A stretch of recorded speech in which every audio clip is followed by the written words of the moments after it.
내게 가장 고상한 예수. 사도 바울은 예수님을 발견하되 가장 고상한 예수님으로 발견을 했다 하는 그런 고백입니다. 이 고상함이란 뜻이 뭐냐? 고상한 품이나 몸가짐 수준이 높고 훌륭하다. 그런데 이거는 일반적인 거잖아요. 다시 말하면 예수님의 그 모습은 상상을 초월한, 인간과 비교되지 않는 그러한 엄청난 그 고상한 면을 가지고 계신 분이 예수님이시다라고 말할 수가 있겠지요. 그래서 바울이 예수님을 만나면, 그리고 예수님을 믿고 예수님을 깊이 묵상하고 사랑하면서 순종하면서 살면 이 고상함을 발견할 수가 있다라는 고백입니다. 반대로 윌리스라고 하는 군 출신의 사람이 있었는데, 이 사람이 딱 교인들을 보니까 이 교인들이 너무 불쌍한 거예요. 예수라는 그 이름에 팔려가지고 그냥 새벽에도 나가고 뭐 행사 있으면 나가고, 다른 사람은 주일이면 일요일이면 다 쉬는데 그냥 너무 그렇게 몰려다니고 하는 것이 너무 불쌍하게 보여서 안 되겠다. 내가 저 고난받는 예수쟁이들을 해방시켜줘야 되겠다. 그래서 기독교를 반박하는 논문을 쓰기 시작합니다. 그래서 세계적인 뉴욕이나 영국이나 이런 세계적인 도서관에 가서 자료를 준비해서 씁니다. 그래서 1장을 쓰고 제2장 첫 페이지를 딱 쓰는데 그만 성령의 감동을 받아서 도저히 예수님을 부인하는 글을 쓸 수가 없더랍니다. 그래서 그냥 엎드려서 회개를 하고, 그리고서 다시 글을 연필을 들어서 쓴 책이 뭔가 하면 배너라는 책을 써가지고 많은 사람들에게 이렇게 복음을 전하는 이러한 사람입니다. 바울이 어떻게 가장 고상한 예수를 발견하게 되었나? 그는 눈이 열리고 마음이 열리고 가치관이 달라짐을 통해서 가장 고상한 예수님을 발견했다. 첫째로 눈이 열렸다. 눈이. 그래서 9절에서 보니까 그리스도를 믿음으로 발견되려. 예수를 알게 되면 한 가지 주어지는 은혜가 내 눈이 넓어진다. 그래서 자신을 바로 보게 되고 하나님을 바로 보게 되고 이웃을 바로 보게 된다 하는 것입니다. 인생은 바로 나를 바로 보는 데서부터 시작이 된다 라고 볼 수가 있죠. 내가 누구냐? 아무리 뭐 석박사를 따고 어떤 훌륭한 사람이 됐다 할지라도 역시 나는 죄인입니다. 이걸 바로 볼 줄 알아요. 아무런 가치가 없는 죄인입니다. 그리고 그 누구도 사람을 죄악 가운데서 구할 자는 없습니다. 처량하고 처절한 죄인입니다. 그런데 예수님이 우리를 구원해 주신 것입니다. 여러분, 몇 년 전에 패션 오브 크라이스트라고 하는 영화를 이렇게 우리가 봤습니다.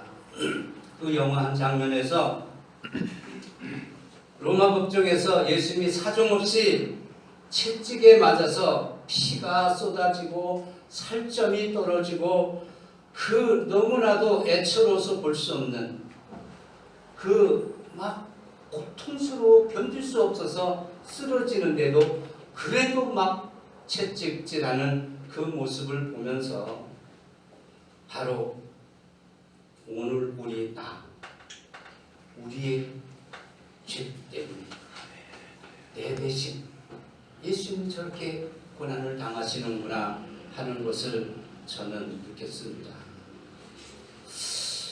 그렇게 아무 쓸모없는 인간인데 버림받아 타당한데 예수님이 대신 채찍을 맞아주셨고 십자가에 못 박혀 죽어주셨으므로 그리스도인이 된 것입니다. 목사가 되고 사모님이 된 것이죠. 이것을 알고 볼 줄 알아야 한다는 거죠. 이 은혜에 감사하는 마음이 항상 넘쳐야 된다는 것이죠. 그러므로 하나님의 사랑을 발견을 합니다. 나를 나되게 하신 하나님, 나를 나되게 하신 하나님의 사랑, 하나님의 은혜 때문에 우리가 목사가 되고 사모가 되었구나. 너무 감사해서 입이 만 개가 있어도 감사하기 부족하다 하는 찬송가도 있습니다. 그리고 그 눈으로 세상을 보고 이웃을 볼 때 바로 볼 수 있는 거예요. 그 그리스도의 사랑으로 서로 사랑하며 섬길 수가 있게 되는 것이죠.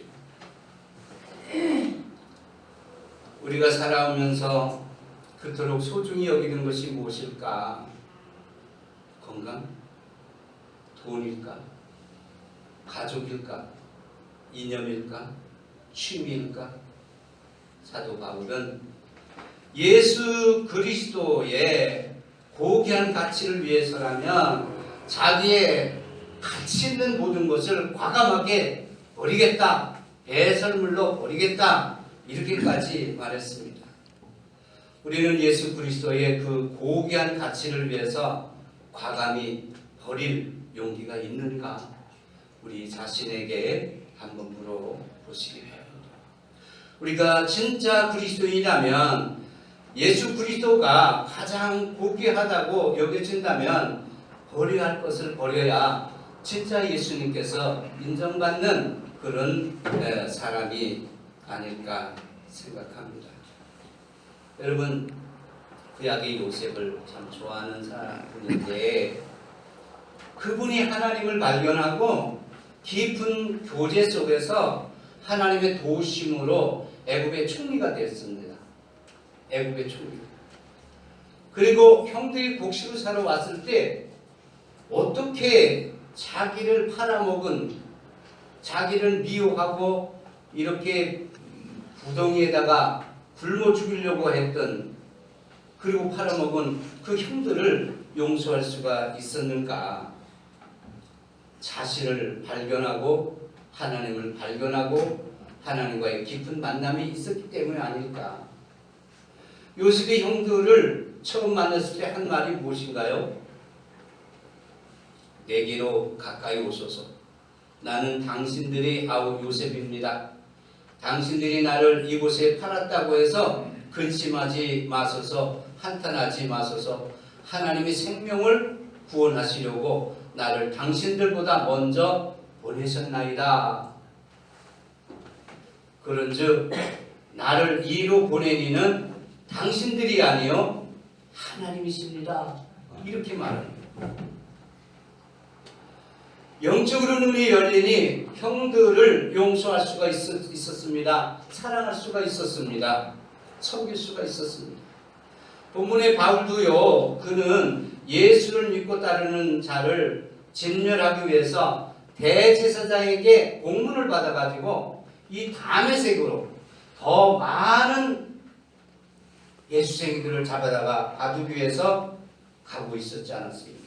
그때 주님이 바로 사울에게 나타나셔서 물으십니다. 나타나셨습니다. 그래서 사울아, 네가 어찌하여 나를 핍박하느냐? 누구십니까? 나는 네가 박해하는 예수다. 깜짝 놀랐습니다. 그런데 다시 말씀하시기를 너는 일어나서 시내로 들어가라. 네가 행할 것을 네게 이를 자가 있느니라 하시며 아나니아 제자를 보내셔서 아나니아 제자가 말합니다.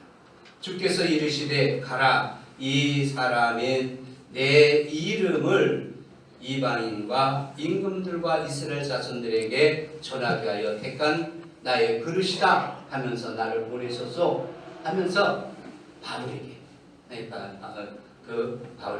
사울에게 가서 안수의 물을 흘리게 해줬죠. 이때부터 바울은 성령이 충만해서 눈이 떠졌고 먼 육체적으로 먼 눈이 떠진 거 그것만이 아니에요. 그거보다 수천 배, 만 배 더 엄청난 영적인 눈이 떠졌다.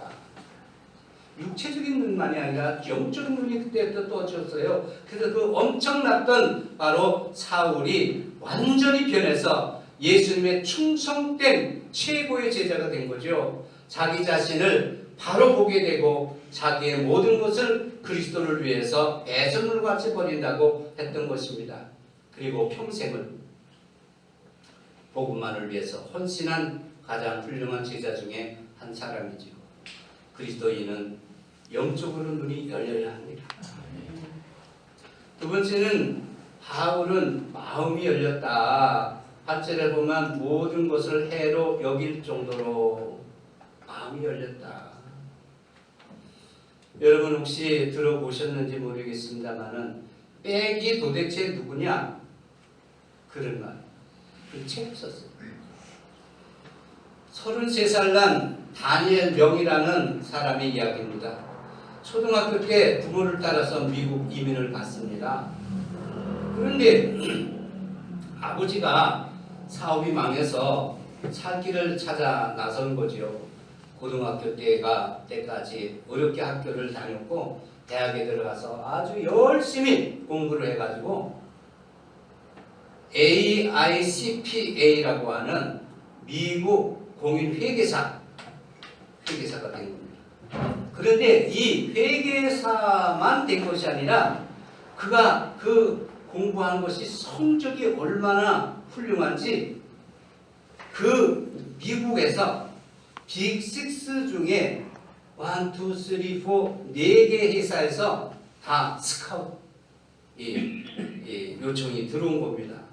그래서 1위에 딱 가서 봤습니다. 아더 앤더슨이라고 하는 회사인데 가서 면담을 하니까 월급도 많이 주고 막 대우도 다 많이 해주는데 딱하니 걸리는 것이 주일날은 쉬지 못한다고. 그래서 두 번째, 세 번째, 네 번째 다 갔지만 다 주일날 못 쉰다는 거예요. 네, 아깝다. 그래서 할 수 없이 미드비 신시라는 그는 넘버 6인 코퍼 앤 리버랜드라는 회사를 택했습니다. 그래서 리버랜드 회사를 택해가지고 거기는 크리스찬이 경영하는 그런 회사라서 주일 성수가 보장됐습니다. 그래서 교회를 자유롭게 다니면서 이렇게 있는데 뭐 다른 사람들이 막 비웃는 거예요. 아니 그렇게 좋은 대우를 받고 1위의 요청이 왔는데 왜 안 가냐.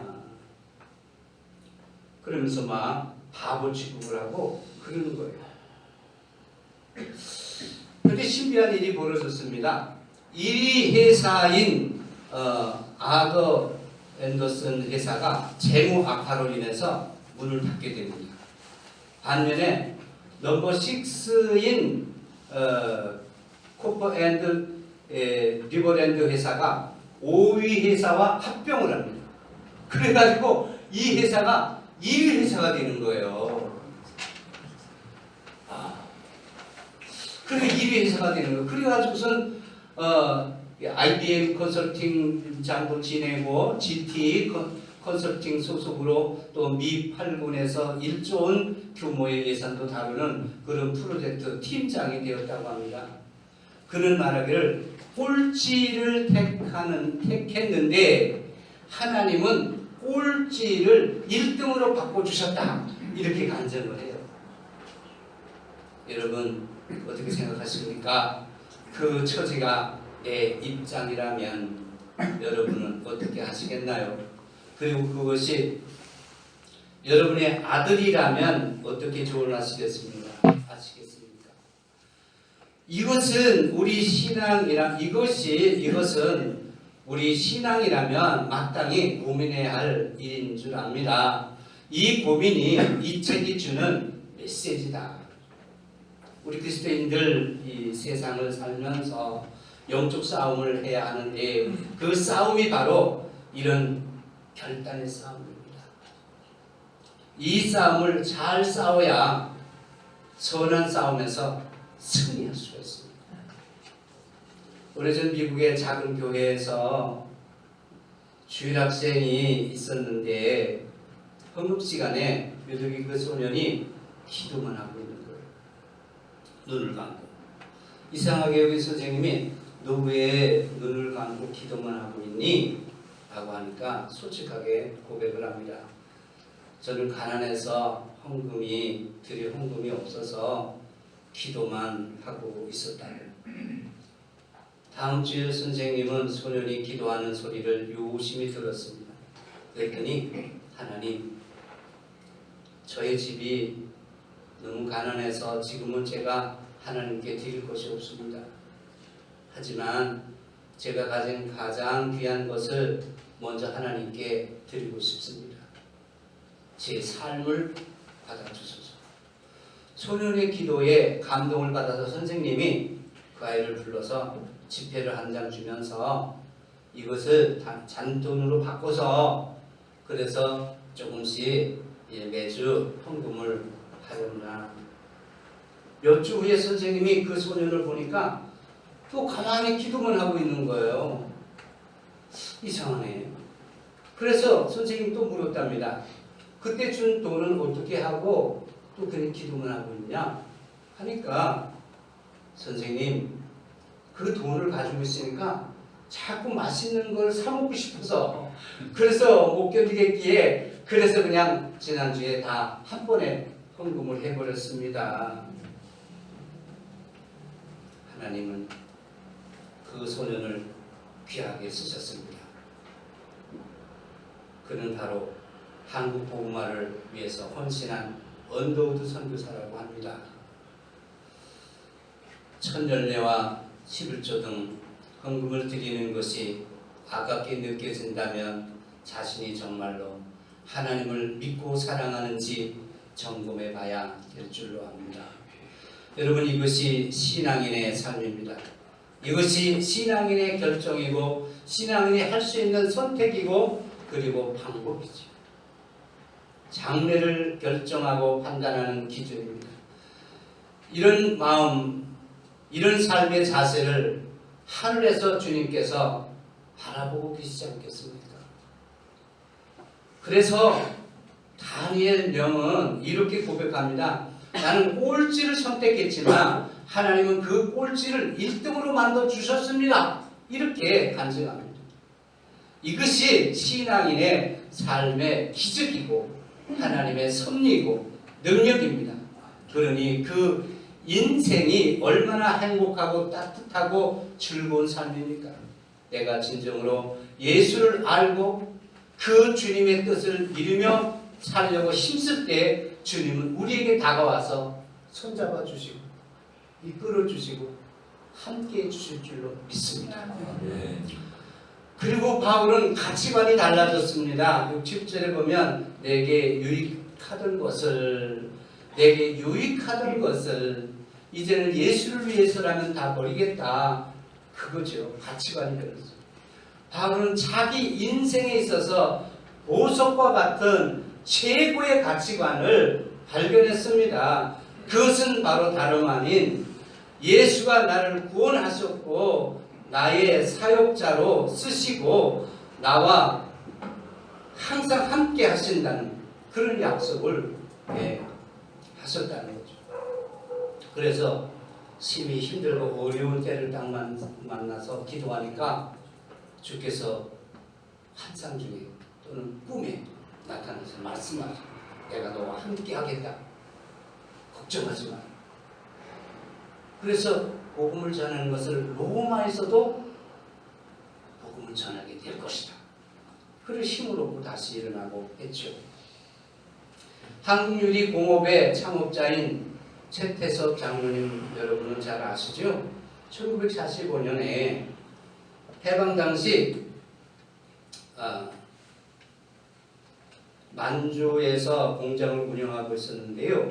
그런데 그 지역에 공산당이 들어온 겁니다. 그래서 기업체 사장들과 부자들을 운동장에 다 모아놓고 인민재판을 합니다.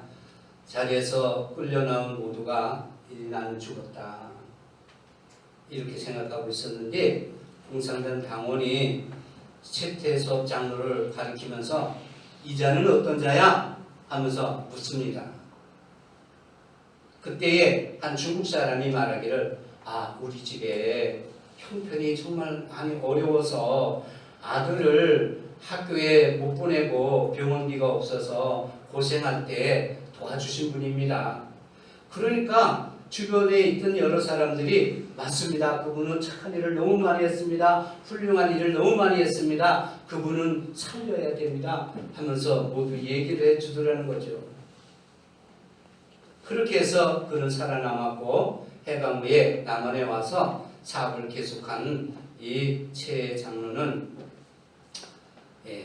사업의 목적을 돈을 많이 모으는데 목적을 두지 않았습니다. 사업의 성공과 실패는 부수적인 그런 요소로 여기고 힘이 미치는 데까지 사원들을 보살폈어요. 사원들을 도와가면서 그들의 행복과 인간답게 살게 해주는 것을 첫째 목적으로 삼았습니다. 예수를 믿으면 가치관이 달라지고 주님의 뜻을 우선으로 생각하고 믿고 순종하며 살게 됩니다. 우리나라는 기부 문화가 참 미숙합니다. 그러나 소유함으로 만족하려고 하지 기부함으로 이렇게 누리는 은혜와 기쁨을 전혀 모른다는 말이죠. 그래서 우리나라 한국의 기부 문화는 우리 기독교인들이 바로 먼저 일으켰다 해도 과언이 아닙니다. 정부가 발표한 바에 의하면 2002년도 아주 대홍수가 우리나라에 났었습니다. 그때 전국을 막 휩쓸어 갔는데 각종 단체에서 수재의원금을 거두는데 그 통계를 보면 불교에서 1300개 사찰에서 모은 것이 13억 원, 천주교에서 57개 성당에서 거둔 것이 3,500만 원, 그런데 기독교에서 거둔 것이 4,875개 교회에서 거둔 것이 53억 원이나 됐다. 대구 지하철 참사 때에 모은 성금을 보아도 마찬가지입니다. 불교 439개 사찰에서 모은 것이 3억 9천만 원, 천주교 42개 성당에서 모은 것이 2억 2천만 원, 기독교는 3,567개 교회에서 모은 것이 34억 5천만 원이나 됐다. 그리고 북한 독기에 참여한 기부금도 보면 통일부가 집계한 통계를 보면 불교가 13억 3천만 원, 3.5%, 천주교가 14억 3천만 원, 3.8%. 그런데 기독교는 352억으로 92.6%나 엄청난 비교가 안 될 정도로 기부를 했다 하는 것입니다. 우리들이 예수를 알고 살아가는 것이 얼마나 눈이 열리고 마음이 열리고 가치관이 높아지는지 알게 되는 것입니다. 바울은 고백합니다. 그동안 내가 유익하게 여겼던 것을 모두 해로 여긴다. 왜냐하면 내가 예수를 알게 된 것이 무엇보다도 가장 고상한 지식이기 때문이다. 좀 전에 말씀드렸던 대로 이 고상하다는 것은 인간에게선 찾을 수 없는 아주 비교 불가한 엄청난 고상함, 그것을 바울이 발견을 했고 예수님에게서, 그리고 그것을 우리에게 닮아라, 이같이 닮아라. 내가 그 고상한 예수를 닮은 것처럼 바로 너희도 그 고상한 예수를 닮으면서 살아라, 이렇게 말하는 것이죠. 그래서 나는 모든 것을 배설물과 같이 여긴다라고. 그러므로 나는 예수께도 잡히려고 달려간다고 바울은 말합니다. 우리도 세상에서 비교할 수 없는 최고의 고상한 예수님과 만나고 행동하시고 그리고 흡족함을 체험하시는 우리 모두가 되시기를 소원합니다.